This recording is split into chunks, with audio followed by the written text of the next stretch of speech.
Praise the Lord. ஒரே ஒரு வசனத்தை கூட காண்பித்து கொடுக்கிறேன். சங்கீதம் 107வது அதிகாரம் 1வது வசனம், கர்த்தரை துதியுங்கள், அவர் நல்லவர், அவர் கிருபை என்றும் உள்ளது. இன்னைக்கு ஆண்டவர் நம்மளை பார்த்து சொல்ற காரியம் என்ன? மகனே மகளே, என்னை துதியுங்கப்பா, நான் நல்லவரா இருக்கேன் உங்க வாழ்க்கைக்கு அப்படின்னு சொல்லி ஏசப்பா இன்னைக்கு நம்மளை பார்த்து சொல்றாருங்க. ஏசப்பா ரொம்ப ரொம்ப நல்லவருங்க. நம்ம வாழ்க்கையில நமக்கு எவ்வளோ நன்மைகளை நம்ம வாழ்க்கையில செஞ்சிருக்காரு. கொஞ்சம் யோசிச்சு பாருங்களேன். நம்ம கடந்து வந்த பாதையில நம்ம ரொம்ப கஷ்டப்பட்டு பாடுகள் நிறைந்து போராட்டங்கள் நிறைந்த வந்திருக்கோம். ஆனா அந்த போராட்டங்களையும் பாடுகளையும் கூட எவ்வளோ உதவி செஞ்சிருக்காரு, எவ்வளோ நன்மை ஏசப்பா நமக்கு செஞ்சிருக்காருங்க. அதை நம்ம என்ன பண்ணோம்? ஒவ்வொரு நாளும் துதிக்கணுமா? எப்படிங்க துதிக்கணும்? நம்ம மட்டுமே வீட்லயே உட்காந்து ஏசப்பா சோத்திரம் சோத்திரம் சோத்திரம் சொல்லி துதிக்கிறதா? கிடையாதுங்க. ஏசப்பா செஞ்ச நன்மைகளை நம்ம 4 பேர்கிட்ட போய் சொல்லணும். ஏசப்பா என் வாழ்க்கையை இவ்வளவு நன்மை செஞ்சிருக்காரு.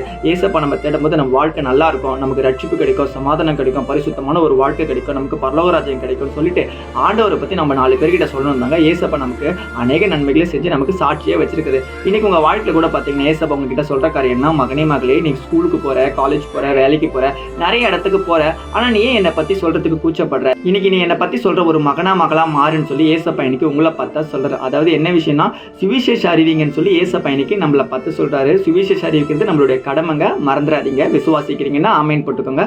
இதே போல இருக்கிற வசனங்களுக்கு என்ன ஃபாலோ பண்ணிக்கோங்க. God bless you. ஆமேன்.